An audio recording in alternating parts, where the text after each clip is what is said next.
All right, everyone. Now we're going to talk about how to set your phone up so that you can launch FosterCare.Team right from your phone. The first few things that we do are going to be mainly for foster parents, but towards the end we'll have a couple of things there that our caseworkers would like to use as well. So the first thing to recognize is this is not an app that you're going to find in an app store. What we're going to be doing is creating jump points that'll take us right from the background of your phone right to specific spots within the app. Or within the website.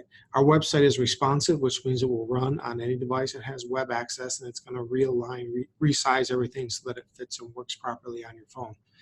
And it's going to be much more efficient than loading an app and having to navigate to different places to do things. So if you look here, this is a background of my phone. I've got several different jump points created here. So what I'm going to do is, in fact, for you to get started, let's do this. Let's open up whatever browser you tend to run on and go to FosterCare.Team, and then I need you to log in. So I'm going to log in as Tammy Smalley, who is my sample foster parent. If you've got security on your phone, so you've got a password or some sort of swipe pattern, you can choose to keep to stay logged in. This is useful if this is going to be useful if you use the system a lot. You don't want to have to log in and out multiple times a day. This makes it much more efficient. You just got to make sure that you've got some level of security on your phone. Don't use this if you don't have some additional level of security on your phone. I'm going to choose to stay logged in, so I'm going to log in as Tammy Smalley. Now it brings me to this all team activity page, and again, what I want to do is create a jump point to a certain spot. Now, there's a couple of ways to do this. If you are a foster parent and you only have one team that you really want to post to, then what you want to do is go to that team. So I would go down here to the, if I can find it right there, to the teams link. And those are my teams. I'm going to click on the Smith children. And I've got this, this menu with a little slider. You gotta do it that way, click and drag. I usually do this on my phone. Oops, I just clicked on it. I usually do this on my phone and not actually with a mouse. So I'm gonna go to journal. And the page is gonna load. This is gonna show me all of my journal entries. And if I go to the very bottom, which is gonna be a big scroll here on a phone. I don't know if I can click over here and get there. I'm just going to swipe it using my finger on the phone because it'll go faster. There we go. And then we go up just a little bit. At the very bottom, there's this link that says Add Journal Entry. If you click on that, this is where you want to make your jump point at this exact spot. Because then the next time you click it, it will take you right to the spot with whatever the current date is. So you need to bookmark this on the back of your phone. So on an Android phone, you do that by clicking up here and going to add to home screen.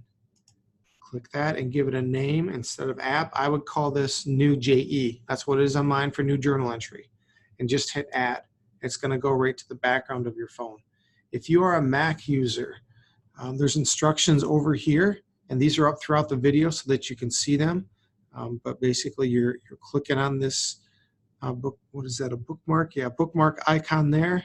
And then there's an add to home screen, give it a name, and then it shows up. So just one more step if you're doing this with a Mac.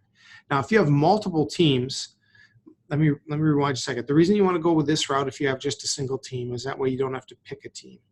That's just there for you by default. This is the main team that you're going to use. You may also have access to like an all foster parents team, but you're not really going to want to journal there. You might not even have that option. So this kind of forces you to go to that one particular team.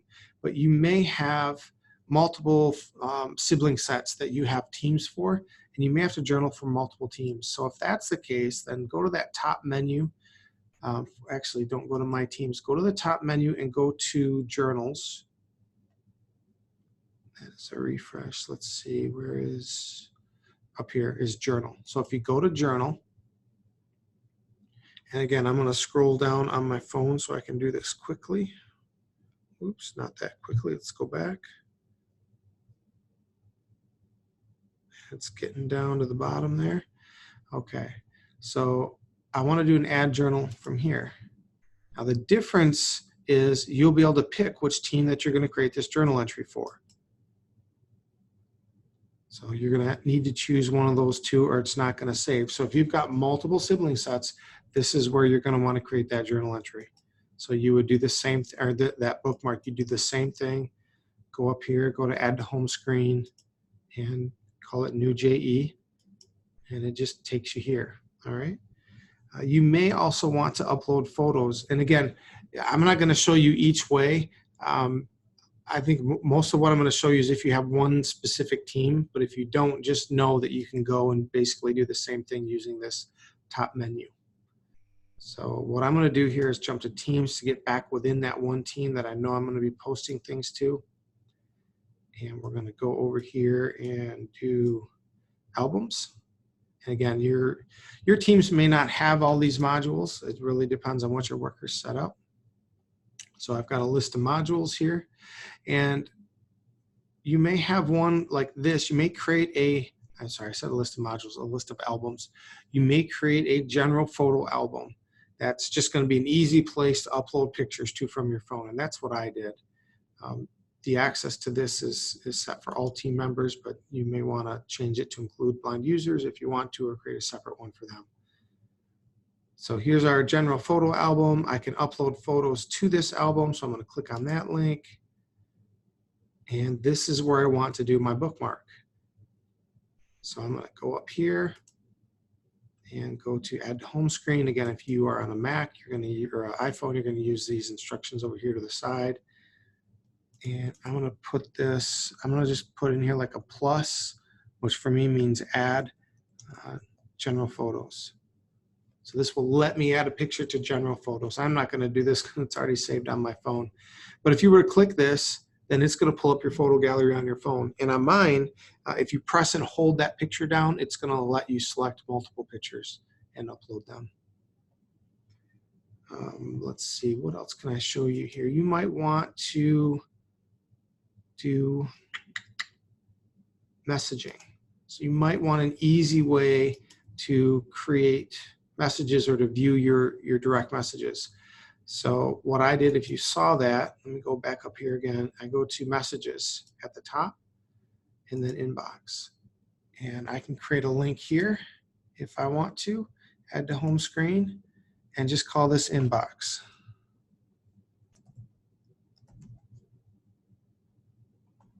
There we go. And you would hit add on that. And then the next thing, if I want to make it very easy to create a new private message, I'm going to click down there and I'm going to bookmark this spot. This makes it real simple if I want to send a message directly to my worker or somebody else on my team. So I'm going to hit add to home screen again. And I just call this email, because it's basically like email, but it's everything within the system. There's encryption with it. So we're not actually sending messages. We're just sending a notice that there's a message, and then they log in and they can retrieve that message securely. So those are the main links that a foster parent is going to want to use. Now, if you're a worker, you might want to do a couple of other things. So one of them would be creating notes. A lot of times workers, whether they're licensing workers or foster care workers, you're out doing home visits, you're traveling around, you'll get done meeting with someone and you need to make some notes real quick. This is absolutely what you can use the app for. So I'm going from my top menu, I'm going to go to notes. And if I scroll down to the bottom, not all the way, but near the bottom is this link called add a note.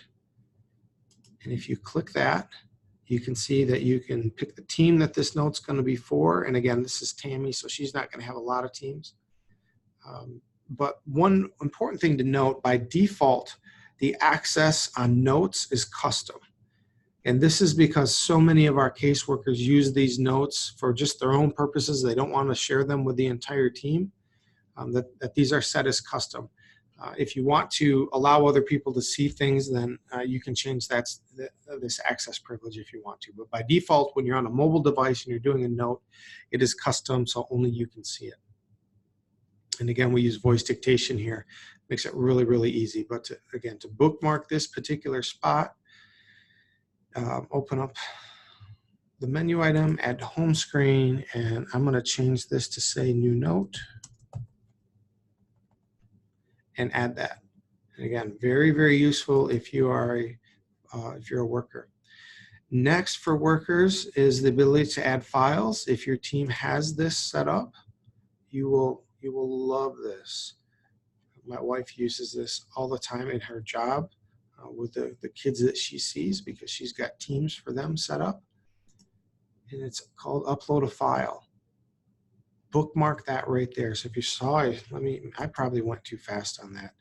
Go to files from the top menu and then scroll down to the bottom.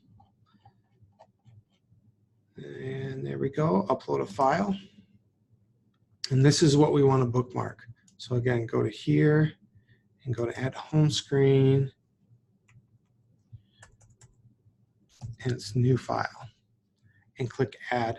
But the great thing about this is you can pick the team that you're going to want, click choose file, and then it picks directly from your phone.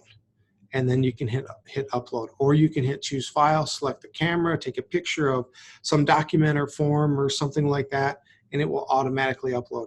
So it's a very fast and efficient way to upload things. You don't have to put it in a certain album. It's just an easy way to do it. So that is the quick tour on how to set things up using your phone. And again, if you've got questions or need support, just reach out via our website. At the very bottom of the page, there's a link there to contact us for support. Thank you.